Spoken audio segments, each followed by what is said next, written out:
21 de noviembre de 2019 marca el comienzo histórico para las manifestaciones sociales en Colombia.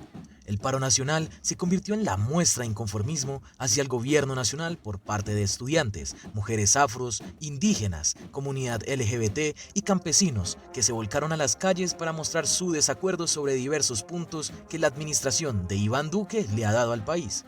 En el 2021, en Colombia, hubo un proyecto de reforma tributaria por parte del gobierno actual, lo cual incentivó a las manifestaciones. Dichas manifestaciones se diversificaron, por poco no cesan, provocando abusos, pérdidas, muertes y bloqueos.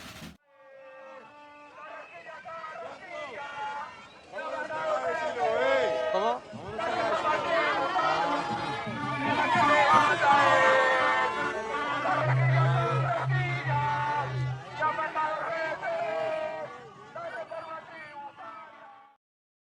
Ahora, ustedes se estarán preguntando, ¿qué tiene que ver lo acontecido en las protestas con la revolución molecular? Primero que todo, la revolución molecular es una teoría que surge de las izquierdas en 1968 de la mano de Félix Guattari y Gilles Deleuze.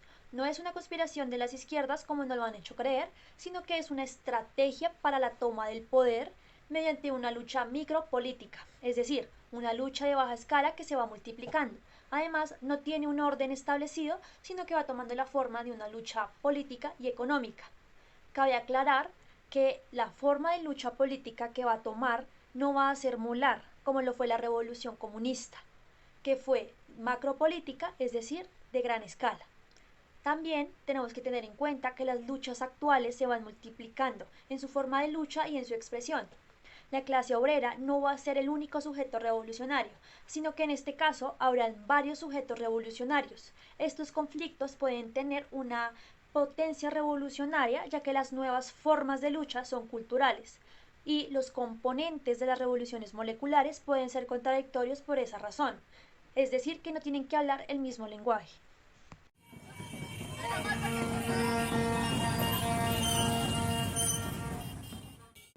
Actualmente, el país se encuentra en una crisis económica causada por el desempleo, la deuda externa, la inflación y la desvalorización del peso colombiano frente al dólar.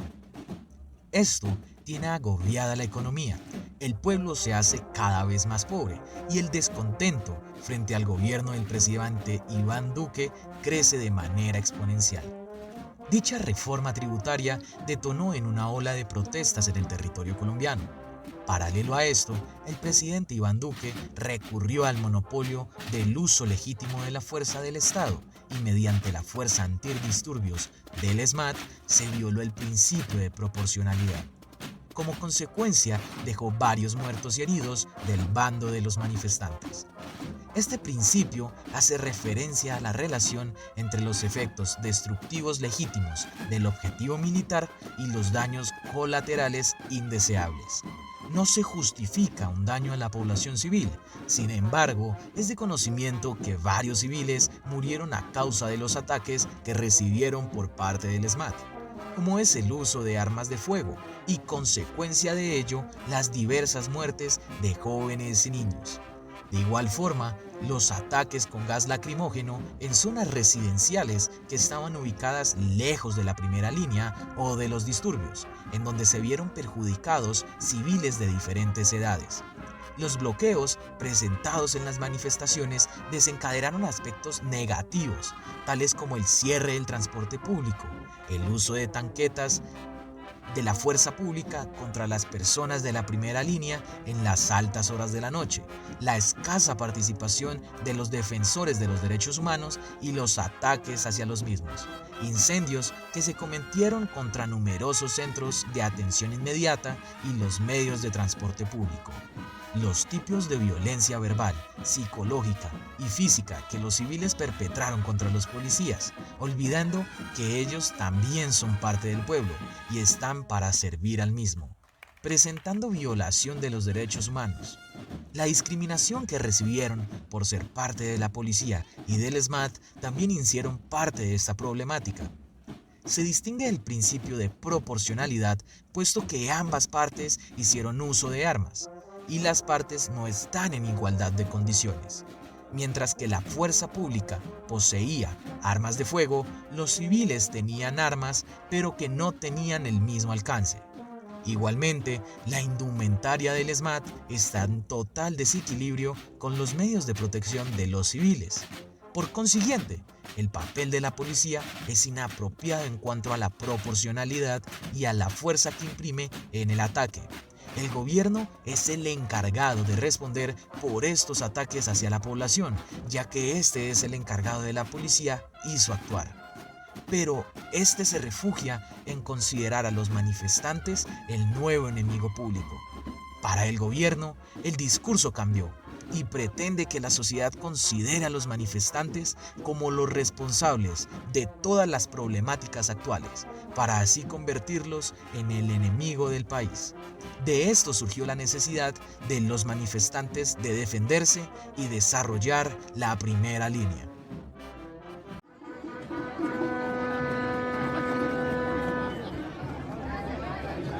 El término que Uribe empleó en el tuit no tiene un sustento académico, no es un concepto filosófico y simplemente se utilizó por darle un nombre, una justificación al hecho de atacar indiscriminadamente con brutalidad policial a cualquier manifestante, lo que es completamente diferente a lo que es propiamente la teoría de la revolución molecular.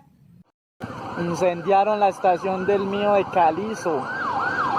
No, pero hasta allá también no. La primera línea es un grupo que surge de manera espontánea en las manifestaciones de Hong Kong en el año 2019. Este aglomerado sirve en la manifestación levantando barricadas y lanzando ladrillos a la policía bajo el argumento de que unos pocos arriesguen la libertad, su propia libertad, para luchar por la libertad de la ciudad. De esta forma es como los manifestantes lo ven, pues ellos dicen que la violencia no se puede combatir con más violencias. Sin embargo, se necesita contundencia para atraer la atención del gobierno y de otros. Estos ideales se trasladaron a Chile el mismo año. Sin embargo, la primera línea en las protestas en el país chileno tuvo modificaciones en comparación con el grupo de Hong Kong, ¿sí? Pues se logró crear un colectivo estructurado donde los pertenecientes a este se identificaban como los encapuchados, dispuestos a enfrentar físicamente a los carabineros de Chile, que en este caso constituye la institución policial chilena, en contexto del estallido social mediante actos de desobediencia civil. Más que todo contra los equipos antidisturbios que proceden en las protestas. La primera línea empezó a componerse no solo por ciudadanos protestantes, sino también por organizaciones de base llamadas clanes. E incluso una gran variedad de organizaciones empezaron a apoyarlos, brindándoles ayuda, alimentos y, por supuesto, asesoramiento legal. En consecuencia, a estas situaciones de orden público vividas en distintos países causadas por el descontento de los ciudadanos con el gobierno, casi de manera consuetudinaria, el concepto de primera línea llegó a Colombia en el mismo año, después de las situaciones vividas en Hong Kong y en Chile.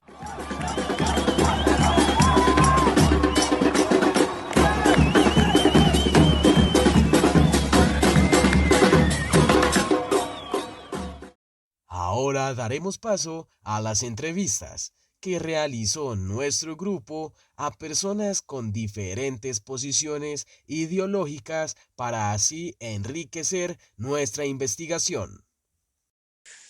Bueno, entonces para comenzar quisiéramos conocer su trayectoria y participación en el ámbito político y social en el país. Soy militante de la Juventud Comunista Colombiana desde hace más de una década. Digámoslo así, inicié mi militancia política a temprana edad. Pues en el colegio tuve el primer acercamiento con la organización, pero ingresé a ella, digámoslo así, formalmente en la Universidad Distrital, y desde allí, digámoslo así, hago parte organizativa de la Juventud Comunista. Un poco en el marco de la trayectoria, si se quiere, pues fui representante estudiantil de la Universidad Distrital. Hice parte de el equipo operativo nacional de la Asociación Colombiana de Estudiantes Universitarios, que es la organización estudiantil universitaria más antigua que existe en el país. Y actualmente hago parte de la junta directiva de dos sindicatos. Primero es la Asociación de Trabajadores Independientes ATI, el cual soy su secretario general, y por condiciones laborales actualmente trabajo en el Consejo de la Ciudad, y allí hago parte de, el consejo, de la junta directiva de Sindiconsejo. Bueno, vamos a empezar, digamos, Contextualizando un poco, yo he vivido mucho tiempo de mi vida fuera del país. He estado viviendo en España y me considero inmigrante. Y allí en España tuve la oportunidad de conocer algunos grupos de refugiados políticos colombianos, cuando yo tenía alrededor de unos 19 años, más o menos. Tuve la oportunidad de conocer y esas historias me permitieron conocer una parte del país que muchas veces nos está velada. Entonces, yo actualmente, bueno, desde entonces yo vine haciendo un trabajo, digamos, de estudio un poco político, pero por otra parte de la historia de Colombia y entendiendo, digamos, las causas principalmente que dan lugar al conflicto armado colombiano. Y te queremos preguntar, ¿cuál considera usted que es el fin último de las protestas en Colombia y cuál sería el primer paso para contribuir a que éstas cesen? Las protestas son un síntoma de un malestar social. Hay muchas maneras de expresar los malestares sociales en las corrientes revolucionarias políticas, en las corrientes, digamos, sociales. Se puede entender que existen muchas maneras que ocupan pues un amplio espectro, que van desde la protesta pacífica, desde la protesta, ¿cómo decirlo? Desde la protesta pacífica, una defensa del pacifismo, una reivindicación socrática de es mejor padecer una injusticia que causarla, una reivindicación del tipo Gandhi, ¿sí? Una reivindicación más o menos, sí, reivindicadora del pacifismo, una reivindicación más en derecho, jurídica, y alcanzando reivindicaciones más, que yo no diría radicales, sino extremistas. ¿Cómo se puede resolver? ¿Cierto? Que es uno de los temas más complejos. Y aquí hay dos vías fundamentales. La primera es la que históricamente ha utilizado, si se quiere, la clase que ostenta hoy el poder, que es a través de la represión y la violencia, ¿sí? Que entiende la protesta social como un ejercicio incómodo, que hay que disolver, que hay que persuadir a través y que hay que reprimir, ¿sí? Entonces, esa es una visión. La protesta como algo incómodo, como algo no válido y como algo que tengo que atacar, ¿cierto? En el marco de mi concepción. Y dos, entender la protesta social como un llamado también a la clase política para poder atender las demandas de la ciudadanía. Esa segunda, si se quiere, es más compleja en el sistema político colombiano, que ha sido un sistema político profundamente violento y profundamente represivo. Entonces, para seguir entendiendo su posición, ¿considera que utilizar el término revolución molecular sería apropiado para referirse a las protestas sociales que se presentaron en Bogotá? Claramente no. O sea, creo que he venido explicando el término como un ejercicio de imposición de una clase, ¿sí? O sea, es decir, de la clase que ostenta el poder, de ese pensamiento fascista, si se quiere, que se tiene en el marco de la dominación, de las exigencias de los derechos. Y yo creo que es, primero, un término profundamente equivocado para hablar de la protesta social, para hablar de un cansancio histórico y sistemático, y sobre todo es un término que lo que permite, ¿sí? Es poder generar hechos de represión y convertir la protesta social, si se quiere, casi como en una confrontación, ¿sí? Como una confrontación donde igual el Estado ostenta el aparato represivo más grande, ¿sí? Pero que plantea que cualquier hecho de protesta está al mismo nivel de la capacidad y de las condiciones de represión que tiene el Estado. Entonces, yo creo que es un gran error utilizar el término, ¿sí? Bueno, más allá, yo creo que el problema aquí no es el error de utilizar el término, porque la clase política, en últimas, más allá de utilizar o no utilizar el término, utiliza la estrategia, ¿sí? Y siempre la ha utilizado históricamente en este país, la estrategia. Creo que el término cobra sentido un poco más para cambiar, si se quiere, esas nuevas formas de poder volver a generar ejercicios de represión. Hay que decirlo, el gobierno de Uribe no se llamó teoría de la revolución molecular, ¿cierto? Pero, por ejemplo, se llamó infiltraciones, se llamó, o sea, es decir, el término aquí creo que de fondo no es el problema, ¿sí?